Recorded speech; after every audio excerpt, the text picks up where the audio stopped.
Good morning, everyone. I would like to thank you all for being here and listening to us.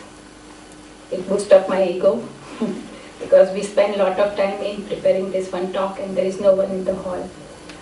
So, non-compliance is under discuss and underestimate problem of the glaucoma. And I'm going to talk on how we can have bad treatment or ineffective treatment if there is a non-compliance.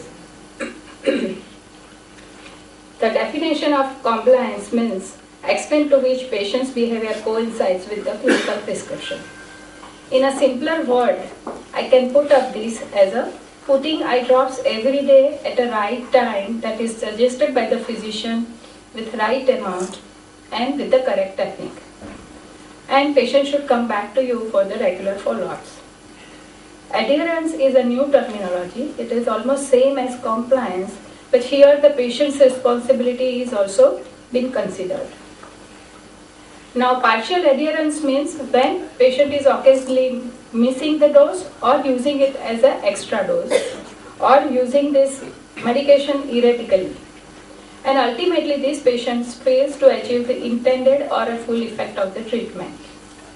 This is also a new term, white coat adherence. Patients are very smart.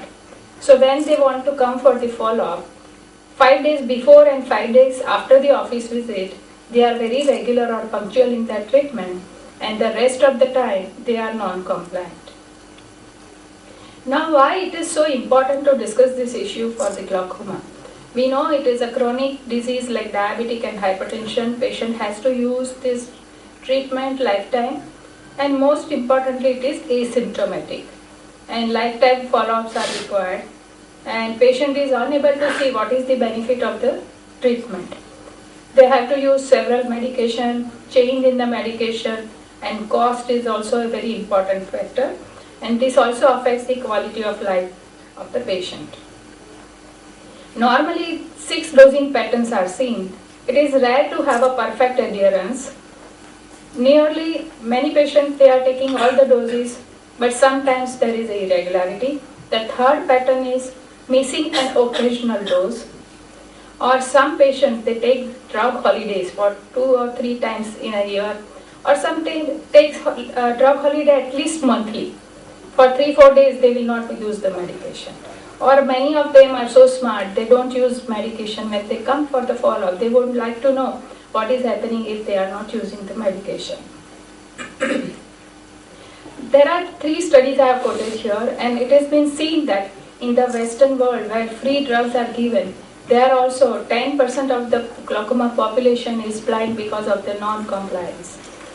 And conservative estimate gives it to be between 28 to 58%. American Academy published this during the annual meeting, and it has been said that patient who says that they have used their medication 100% of the time were actually only using it for 76% of the time. So friends, it is a real need for the identifying and improving the compliance in our patient, and the burden of blindness due to uncontrolled glaucoma in non-compliance patient lies on our shoulder. How can we achieve this? It is genuinely a teamwork where multiple teams, I have quoted here, they are working together and trying to improve, identify and improve the compliance. How can we detect non-compliance? The very simple. You have to spend more chair time with the patient. 4-step strategies for detecting non-adherence. Always start with a direct open-ended question. Tell me how you will have or how have you been taking your medication. Patient will not come up with the answer. Second, reverse the judgment environment. You can tell him, this is universal, normal, even I am non-compliant with my drugs.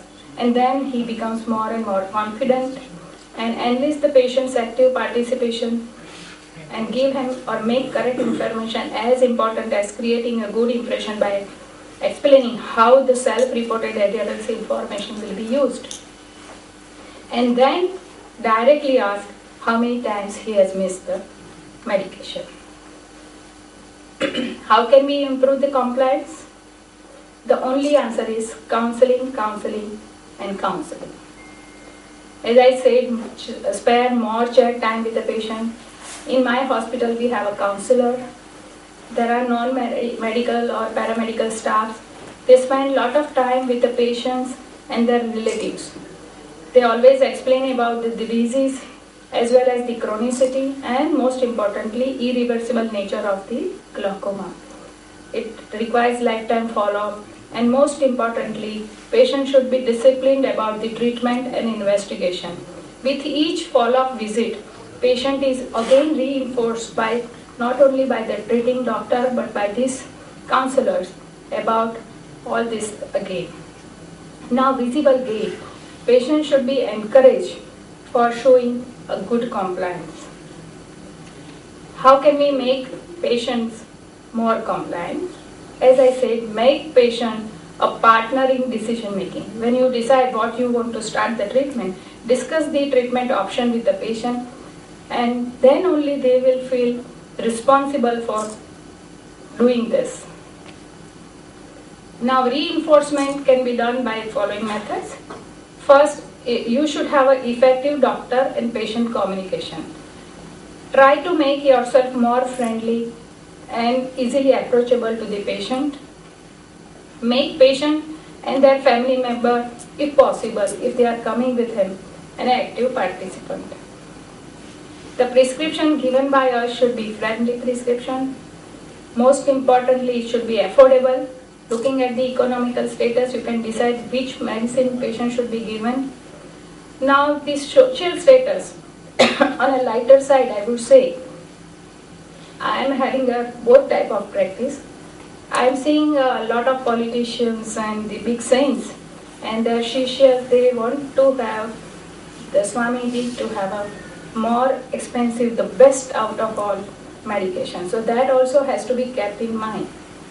Now, the one who is coming from the rural area, if the availability of the drug is not there, it is useless to prescribe the drug to the patient. Try to have a drug which has minimum or no side effect. Lot of side effects are shown here. We should keep this in mind. The side effect may not be visible on the day one within 1 week. Sorry for this. They're not my slides, and I'm seeing them for the first time. So, when it comes to applying a drug, the important thing is that it should be a part and parcel of the patient's day-to-day routine, which should not get disturbed. So, to put it differently, you have a busy executive, and asking him to use a drug 6 or 7 times a day is not going to work out. It has to be tailored to his day-to-day practice. So, I think this is just to highlight that as the number of installation times increases, compliance is likely to get poorer. And again, to emphasize, the more the number of times a patient has to use the drug, the more likely that he's going to skip. And remember, it's not just about lowering the eye pressure to the desired range, but maintaining the pressure within the desired range. So you got your pressures down, but the pressures fluctuating in between would cause damage as compared to pressures being on the extremely on the lower side. So if you can get the intraocular pressures down to a desirable range, you will find that symptoms may not improve, because the aim is to make sure that symptoms don't worsen. But the aim here would be, as you can see here, evidence-based, that the disease has not progressed and it continues to be stable. So how do we ensure a good compliance? You know that classical story? How many people go to a dentist, say you have a 12 o'clock appointment? I don't know about you, but if I had a 12 o'clock appointment, I would brush in the morning as usual, and maybe 2 or 3 times before I see my dentist, right? So I think when a glaucoma patient comes to you, why don't we assume, what is it that he wants to hear best? That his intraocular pressure is well controlled and that the disease is stable. So what if he used an extra drop prior to coming to us? This is what Cass and co-workers did. You know, they had this group of patients who were progressing, but they found that every time they asked the patient, they would say they've used their drug very, very religiously. And one of the things you'll realize in the clinic, the patient who says, "Doc, I've used my drug 100% of the time, I've not missed it even once. He is the patient you're going to actually doubt. So Cass and co-workers, without telling the patient, gave them bottles of pilocarpine or timolol, and they had a small transducer at the bottom. So when they inverted the bottle, it would get registered. So when these patients came in at the end of the study period, bottles were analyzed, and they found that 60 to 70% of patients had not used the drug as it had been prescribed. More importantly, 24 hours prior to being seen by their doctor, pilocarpine was used 4 or 5 times, timolol was used 3 or 4 times prior to the visit. So you can actually understand that the patient is no difference from us. So if before my dentist appointment I'm going to do something differently, I'm sure they'll put in an extra drop trying to come in. So I think this is what it is about. You can actually do a diurnal to make sure the pressure fluctuation is good. Ask the patient for how many bottles they've used since they last saw you. So that would give you an estimate as to whether they're using the drug regularly. And you all know the story about the multinational companies maybe making baby food. It was very expensive, but it was like a status symbol if you use one of the expensive baby foods. So mothers would actually make the baby food but not put in the required teaspoonfuls of the powder so that the packet lasted longer. So children were using the best baby food but didn't get the adequate nourishment and were still malnourished. And you can also ask them about the timings when they instill the drug, and is there anybody who helps them put the drug, or recheck with them whether they've actually used the day's medication. So glaucoma treatment doesn't stop with diagnosis or management. You've got to tell them what the disease is, the fact that treatment needs to be used periodically over a period of time. You need to have audiovisual content and brochure written material provided to them to reinforce that using medication, you will not feel anything. Because most often patients ask, particularly the young guys, I've been using this drop and I'm not getting worse. Or I've been using these drops but I'm not getting worse, I'm not getting better. So there will be a tendency for them to discontinue medicine. So it's very important that you have staff and adequate material to get this thing through. Tell them about how to instill drops. If you go onto the YouTube, there are lots of good videos which show how patients wrongly interpret. And there's a nice video from Dr. House where this lady comes to him and says, I've been using my medication for asthma, but I still don't seem to be improving. So he very simply says, well, yes, doctors make mistakes, but why don't you show me how you use your inhaler? She takes the inhaler and puts it here. So you can actually imagine how compliance works. So again, we need to have a commitment both on the part of the patient. You need to have the patient's family support system to support him. The doctor should be easily available, and I must tell you this, most of us are not accessible to our doctors to our patients once they leave the clinic. So some sort of a backup 24-hour support system needs to be made.